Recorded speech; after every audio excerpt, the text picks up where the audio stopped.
السلام علیکم ورحمۃ اللہ وبرکاتہ۔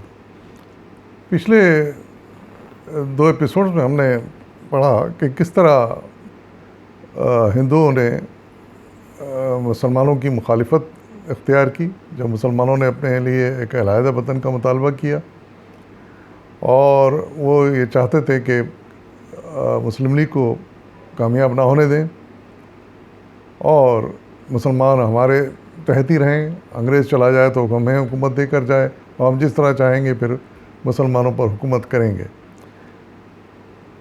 اور اس یعنی دوسرے الفاظ میں انگریزوں کی غلامی سے نجات ملے گی تو مسلمان پھر ہندوؤں کے غلام ہو جائیں گے۔ یہ ان کے خیالات تھے، نظریات تھے، اور اس کو انہوں نے کامیاب کرنے میں کوئی کسر نہیں اٹھا رکھی، اور مسلم لیگ کو ہر طرح انہوں نے شکست دینے اور ناکام کرنے کی کوشش کی۔ لیکن مسلمان قائد اعظم بھی اور تمام مسلمان اور تمام دوسرے لیڈر بھی ان کے ان ارادوں کو بھانپ گئے تھے ہندوؤں کے، اور انہوں نے بھی جان لڑا دی کہ مسلم لیگ کو کامیاب کر کے چھوڑیں گے، اور یہی ہوا۔ ان کی کوششوں سے ہر انتخابات میں مسلم لیگ زیادہ سیٹیں جیتتی چلی گئی، اور کانگریس کو مسلم علاقوں میں شکست فاش ہوئی، اور یہاں تک کہ 1946 میں جو آخری انتخابات ہوئے انگریزوں کے ماتحت، اس میں مسلم اکثریتوں کے علاقوں میں مسلم لیگ نے شاندار کامیابی حاصل کی اور تمام سیٹیں مسلم لیگ جیت گئی۔ کانگریس بری طرح وہاں پر ہار گئی، اور یہ ثابت ہو گیا کہ مسلم لیگ ہی مسلمانوں کی واحد نمائندہ جماعت ہے۔ تو اس کامیابی کے بعد جو کہ 46 کے انتخابات میں مرکزی حکومت کے انتخابات میں مسلم لیگ کو حاصل ہوئی، اس میں پھر قائد اعظم نے ایک تقریر کی جس کا میں یہاں پر اقتباس پیش کروں گا۔ پہلے تو یہ سن لیجئے کہ مرکزی اسمبلی کے انتخابات میں مثالی کامیابی پر مسلم لیگ کی ہدایت پر سارے ملک میں یوم فتح منایا گیا۔ قائد اعظم نے اس موقع پر قوم کے نام جو پیغام جاری کیا اس کے اہم اقتباسات درج ذیل ہیں۔ اب قائد اعظم کی تقریر پیش کی انہوں نے، آپ نے فرمایا، میں مسلمانوں کو پہلی فتح پر مبارکباد دیتا ہوں۔ دنیا کے کسی گوشے اور کسی قوم میں ایسی 100% کامیابی کی مثال نہیں ملتی۔ مجھے مسرت ہے کہ مسلمانوں نے پاکستان حاصل کرنے کا عزم صمیم کر لیا ہے۔ میں ہندوستان کے مستقبل سے متعلق لوگوں سے کہتا ہوں کہ ہمیں تماشا بنانے سے باز آ جاؤ۔ مسلمانوں نے اپنا فیصلہ سنا دیا ہے کہ وہ ہر قربانی کے لیے تیار ہیں۔ ہمارا مطلب وہی ہے جو ہماری زبان سے نکلتا ہے۔ کانگریس یا حکومت کی دھمکی ہمیں اس فیصلے سے نہیں ہٹا سکتی۔ مسلمان طاقتور، منظم اور پختہ ارادے والے ہیں۔ آج وہ پاکستان کے لیے اپنے خون کا آخری قطرہ بہانے کے لیے تیار ہیں، لیکن ابھی اس کا وقت نہیں آیا۔ میں ابھی خون کی بجائے صرف انتخابات میں مسلمانوں سے ووٹ مانگتا ہوں۔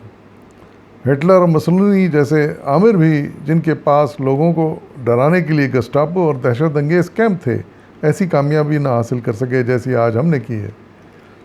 یعنی ہندوؤں کی بھی دھمکیوں اور لالچ اور ہر طرح کے ظلم کے باوجود بھی مسلم لیگ نے زبردست کامیابی حاصل کی۔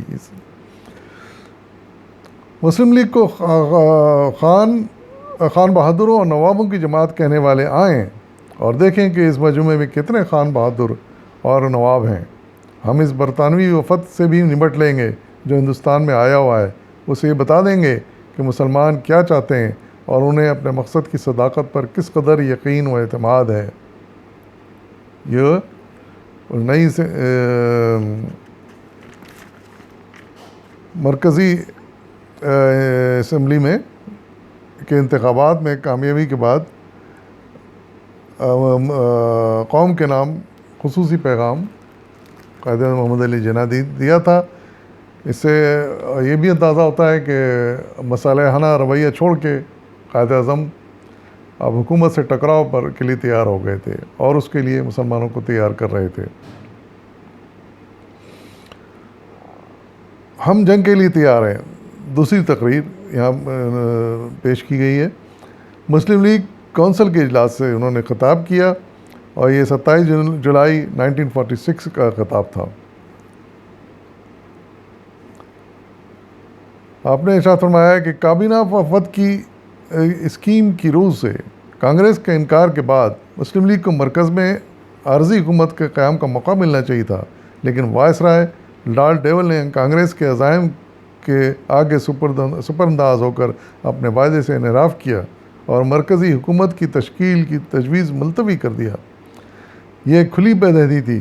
قائد اعظم نے عام توقع سے بہت آگے بڑھ کر اس کا نوٹس لیا اور مسلم لیگ کونسل کے اجلاس میں کابینہ وفد کی اسکیم کی منظوری کا فیصلہ نہ صرف یہ کہ واپس لے لیا گیا بلکہ حکومت کے خلاف راست اقدام کا فیصلہ اعلان کیا گیا۔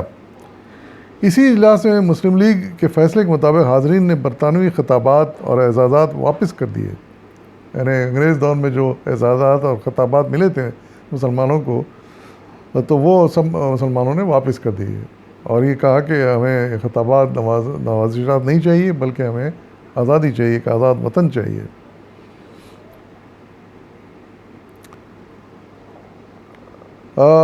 یوں مسلم لیگ کی تاریخ میں پہلی بار حکومت سے براہ راست ٹکر لینے اور اپنے مطالبات کے لیے سر پر کفن باندھ لینے کا سماں پیدا ہوا۔ قائد اعظم ایک آئینی انسان تھے، وہ ہمیشہ مقاصد کے حصول کے لیے صبر و سکون اور آئینی راستہ پسند کرتے تھے، لیکن مسلم لیگ کے اس اجلاس میں انہوں نے جس لائحہ عمل کا اعلان کیا نیز کانگریس اور انگریز حکومت کے اعلان پر جن شدید الفاظ میں نکتہ نچینی کی اس پر پورا ملک چونک اٹھا۔ یعنی نہایت سخت انہوں نے زبان میں تقریر کی اور یعنی اس وقت کی حکومت انگریزوں کی حکومت سے بھی ٹکر لینے کا انہوں نے اعلان کیا کہ ہم ہر طرح کی قربانی دیں گے اور مسلمانوں کے لیے ایک آزاد وطن حاصل کریں گے، جیسا کہ 1940 کے اجلاس میں طے پا گیا ہے۔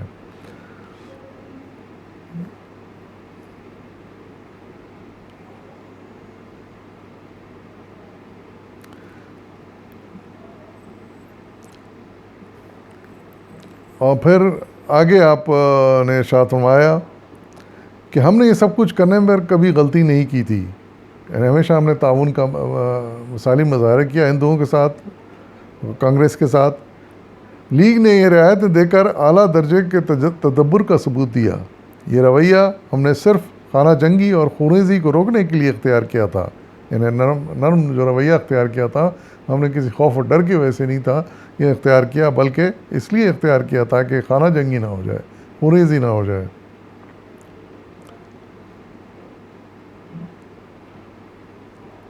یہ قربانی ہم نے کانگریس سے مصالحت کے لیے کی، مگر کانگریس کسی رواداری کا ثبوت نہیں دیا۔ حقیقت یہ ہے کہ رواداری و اخلاق کی بالآخر فتح ہوتی ہے۔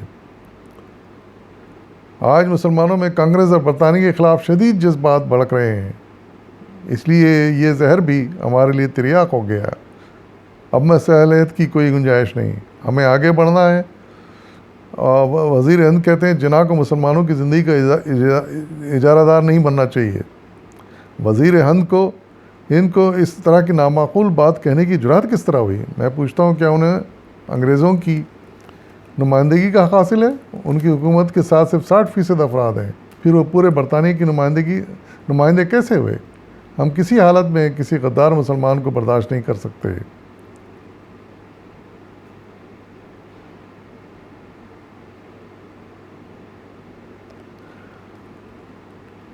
تو یہ وہ تقریر تھی جس میں قائد اعظم کا لہجہ بہت سخت ہو گیا تھا اور پھر وہ حکومت وقت سے ٹکراؤ کے لیے تیار ہو گئے تھے۔ مسلمانوں کو بھی انہوں نے ذہنی طور پر اس کے لیے آمادہ کر لیا تھا، لیکن بہرحال اس سے پہلے کہ کوئی ٹکراؤ اور اس کی نوبت آتی، انگریز غالباً اس وقت آخری لارڈ ماؤنٹ بیٹن تھے، وہ جب آ گئے اور انہوں نے جو ہے نا وہ تقسیم کا اعلان کر دیا، پھر ہندوستان کو آزاد کرنے کا اعلان کر دیا اور اس کی تقسیم کا بھی اعلان کر دیا۔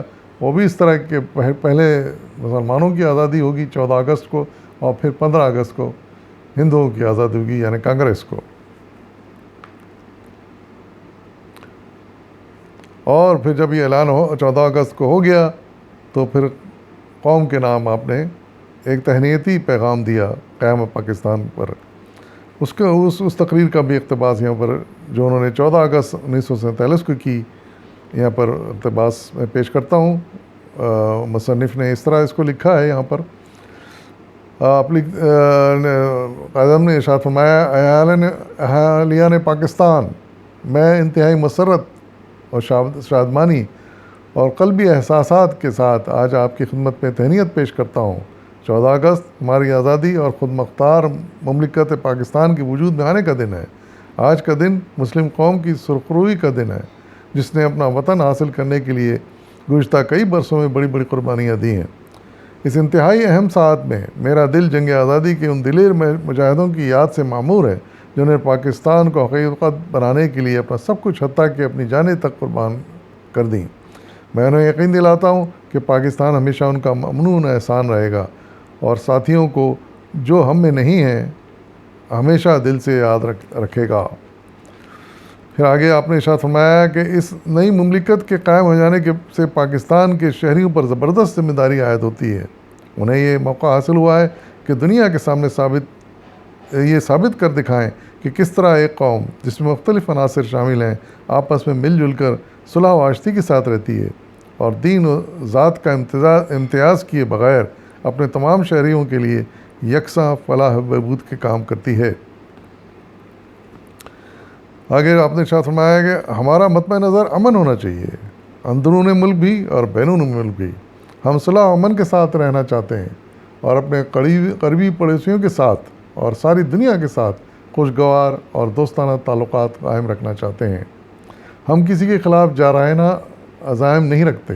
ہم اقوام متحدہ کے منشور کے پابند ہیں اور عالمی امن و خوشحالی کو فروغ دینے میں بخوشی پورا حصہ لیتے رہیں گے. آئیے ہم آج کے دن اللہ تعالیٰ کی بخشی ہوئی نعمتوں کا شکر بجا لائیں اور دعا کریں کہ وہ ہمیں اس کا اہل ثابت ہونے کی توفیق عطا فرمائے. پھر آگے ارشاد فرمایا آپ نے کہ آج ہماری قومی تاریخ کی تلخیوں سے بھرپور دور کا اختتام ہوتا ہے.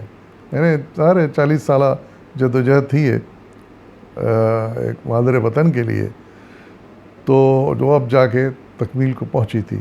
تو آپ لکھتے ہیں کہ آپ کہتے ہیں کہ نئے شاندار پروقار اختتام ہوتا ہے اور آج ہی کے دن ہمارے نئے شاندار اور پروقار عہد کا آغاز بھی ہونا چاہیے. ہم اپنی سرحدوں کے حریت پسند قبائل اور سرحدوں سے پرے کی مملکتوں کے باشندوں کی خدمت میں ہم تہنیت پیش کرتے ہیں اور انہیں یقین دلاتے ہیں کہ پاکستان ہمیشہ ان کے مرتبے کا احترام کرے گا اور قیام امن کے سلسلے میں ان کے ساتھ ہمیشہ دوستانہ تعاون کرتا رہے گا. ہم چاہتے ہیں کہ ہم خود باعزت طور پر زندگی بسر کریں اور دوسروں کو بھی باعزت زندگی بسر کرنے دیں. اس سے زیادہ ہماری کوئی اور تمنا نہیں ہے.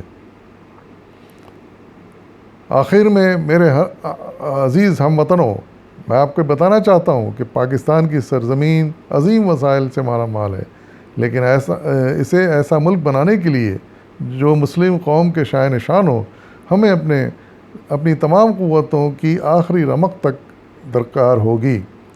اور مجھے بھروسہ ہے کہ اس مقصد کے حصول کے لیے سب لوگ دل و جان سے اپنی پوری قوتیں وقف کر دیں گے. پاکستان زندہ باد. یہ وہ آخری خطاب تھا جو اس طویل جدوجہد کے بعد جب اللہ تعالیٰ نے کامیابی عطا فرمائی مسلمانوں کو اور مسلم لیگ کو، تو پھر قائد اعظم نے قوم کو خطاب کر کے ساری باتیں کی تھیں. پھر قیام کے بعد، پاکستان کے قیام کے بعد بھی الحمدللہ وہ قائد اعظم 1 سال اور باقاعد حیات تھے. انہوں نے مختلف مواقع پر مختلف تقریریں کیں اور بڑی رہنمائی فرمائی مسلمانوں کی، مسلم لیگ کی. وہ کسی اور ہم انشاءاللہ ایپیسوڈ میں بیان کروں گا کہ کہاں آپ نے کیا کیا تقریریں کیں. حالانکہ ان کی صحت جواب دینے لگی تھی، لیکن پھر بھی انہوں نے بڑی ہمت سے کام لیتے ہوئے وہ 1 سال قیام پاکستان کا بعد سال جو تھا وہ بہت ہی محنت کر کے بڑی جافشانی کے ساتھ پاکستان کی خدمت کی اور رہنمائی کا معیار قائم کیا. انشاءاللہ پھر ملاقات ہوگی. فی امان اللہ. اللہ حافظ.